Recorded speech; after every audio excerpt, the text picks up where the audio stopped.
Good day and welcome back to Elementary 72 Gaming, and welcome back to the War Room. The War Room hasn't been around for a very long time, and that is because I haven't been getting much of a fear of information.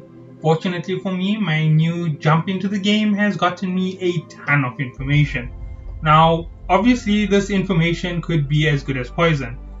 The reason why I'm saying it could be as good as poison is I suspect that there's a little bit of misinformation thrown into this, and I'm also throwing in some misinformation so that I don't burn the person who sold me the information. Now, one thing that I can verify is that he is a member of Genesis Federation. And in terms of how he got his information, you can figure it out for yourself.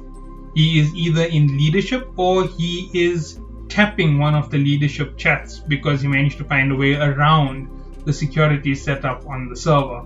And by any means, whichever way it is, that is it, that's what you need to know. Now, obviously, the second part is less likely, but the first part is highly likely.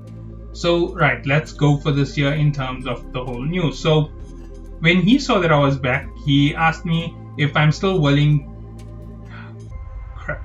Sorry about that, Tim. I was asked if I was still willing to take down the leader of the current gen, because he was actually supposed to take over midway through the fight with Golden Horde. Unfortunately, Golden Horde fell apart and all of that went into a big spiral. I didn't know about it. I wasn't around. I ran away from the game for a little while, as would be basically expressed. So let's look at the next thing to actually comment on this entire craziness. And here we go. So the next thing to worry about on this craziness was the plan that was planned for Terren Federation. So supposedly, right around, I think this year would have been the end of March, between the 25th and the 30th, the leader of Genesis Federation, you know who it is, put out the word that they want Terren Federation destroyed at all means necessary. Now, this was a very bold statement, and this was in private with a leadership chat. And honestly, if you go around and you look at the channels, you might actually find this chat published. Obviously, if the person wasn't smart enough, they wouldn't hide their side comms to show which channels they're part of, and then they'll get caught, but it should be somewhere up on Reddit by now, because it was widespread. And basically, this was initiated in that period. Now, from what I was told, the next group of action that was pulled out, which they need someone to vocalize so that they can actually hit hard at Genesis for this one year, and so that the war can destabilize the leadership, and they want the leadership to turn on the current head monarch of Gen, and possibly even, if necessary, rename Gen to take something else out of it, like the Omega Corporation or whatever they want to go for. But nonetheless, let's go for the next part of this. So when Terren said that they're forming up, they had an alarming report from internal sources that many members intended to follow a famous YouTuber from within Gen into Terren Federation to help them with their objectives of becoming one of the most powerful. This year was a substantial amount of a threat to them, that they considered every means possible to stop Terren Federation from getting their nullsec location. This year included a plan for sabotage. Now, the sabotage plan was pretty simple. They intended to use the mercenary company Pew or No to launch a fighter at one of their stations, thereafter pulling in a disrupt into the galactic diplomacy between Pew and their allies in Terren Federation. Now, the Terren Federation individuals who were supposedly involved in this were also part of the whole scheme, because they wanted to make sure that Terren Federation didn't have ties to Dead. Because if Dead Alliance or the Dead corporations were part of Terren Federation, this would mean that they had a threat on their doorstep. Now, obviously, anybody can understand wanting to take care of the threat. Regardless of who you are, threats are threats. They're dangerous. They a big time problem. You have to take care of them as fast as possible. Otherwise, they become unreasonably difficult to deal with. So you can understand the reason for taking down the threat that heavy or going at the threat with that much of force. So we now understand the whole threat mitigation that was planned. But the threat mitigation and the strategy plan was pretty much in the following sense. They're going to get a member of Pew to blow up a station. The station destruction will then throw in diplomatic situations to Pew, who are going to throw it back at Terren Federation, and Terren Federation will throw it at Dead, causing a breakdown of alliance between Pew, No, right? Pew and No are one company, Tahini's corporations, and Terren Federation, causing them not to be allied with each other. This in turn will throw turmoil into Terren Federation, where they will try to get rid of their dead factions and try to just remain as Terren Federation without the influence of Dead within them. At this point, they would lose a lot of their own members who were previously part of them when they started the game, who really have a bone to pick with Gen. This year would weaken their battle strength severely, allowing Gen to come in and hit them really hard, taking them down and earning tons of cash.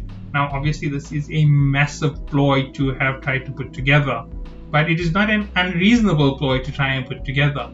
The next thing on this entire list that makes it very plausible as a possibility is the fact that other news was also disclosed about the strategy.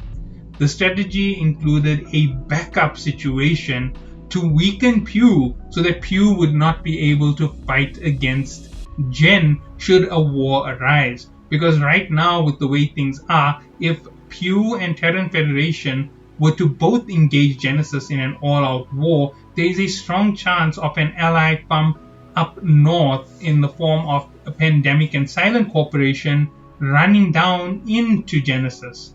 This year would cause a massive amount of conflict and could dethrone Genesis completely. But the big catch was they weren't afraid of Genesis being totally dethroned. They were afraid of internal strife turning to the leadership.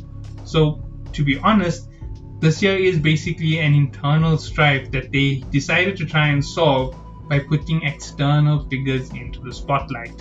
This may expose some part of who may be involved with it, but trust me, I highly doubt this person gave me this information if they were so easy to spot from who is actually giving out the information. So yeah, that is what's happening within Genesis Federation and their war with Terren Federation. So right now they are engaging in their first forms of jumping onto the war wagon and pushing it on. They're hoping to try and force their players out of the habit of gathering with friends. Now, honestly, it's something which sounds really terrible as a strategy, but here's the reality behind it. The friends who gather together are having a positive outlook towards playing together and aren't enjoying the fact that they are separated by various situations within their own alliance. So yeah, that is the situation. They don't like being separated. They prefer to be in one company, one corp, knowing when each other are online and just jumping on and acting as a group. They don't intend to go and jump from channel to channel or jump onto different discords in order to get it done. It's a security reason for them doing this. It's obvious that there is the tactical play behind this, but you have to understand that I am totally on the side of those who want liberation. They want to get together in their friendly little forces, and yeah, that's the overall impact. Now, any member who voices this type of opinion is generally taken care of very quickly by the higher ups of Genesis Federation. However, one of the higher ups, as I'm saying, intends to stab the tyrant of Gen in the back, in the middle of all of the war, and take it away. Honestly, the plan is quite bold and ambitious. Hopefully, I'm wishing them all the best in their endeavor. And yeah, this is just my little quip on it in the form of a war room. Now, the war room is totally Elementary 72 based on information gathered off Discord. My Discord is not disclosed publicly. I think I've only ever gone through it once when I was playing New World, and there is just a hint of what is in my Discord. Private messages and private individuals were not shown beyond the New World individuals, so any spy network that may be in force or in show will not have been shown in those videos. In case you are thinking of joining into my spy network or helping me with any of my crazy endeavors like a super alliance, feel free to message me in game and I will push you through to the correct channels to end up talking to me. So yeah, I hope to get you all signed up and flying up, and I hope to see one of the biggest alliances ever growing in the game, taking Nalsec away from Gen. So yeah, we really hope to see a lot of you guys taking part in wars. That is the whole idea of the war room. And in case anybody think, sorry, in case anybody thinks I have a problem against PvP, here is the reality. I don't mind reasonable PvP. Reasonable PvP, you fight an army versus an army for the sake of bragging rights, because that's what fighting is. I don't mind people taking part in faction war games and proving their superiority in PvP combat. Fantastic idea. I don't mind players running around on the field interfering with individuals in nullsec. There's absolutely nothing wrong with that, and I consider that fantastic PvP. However, I am Elementary 72 and I support PvE in the highest sense. I say that if you are in low sec and high sec, you should be protected against PvE. Scanners should not function against players in Imperial space or in Concord space. So everything up until you reach the end of low sec should have jammers on those signals. You should get massive signal interference every time you try to find player ships. So you can only find dead spaces at the most, and that should be it. I hope that this year was a good little war room. So catch you all in the next one and have a good day.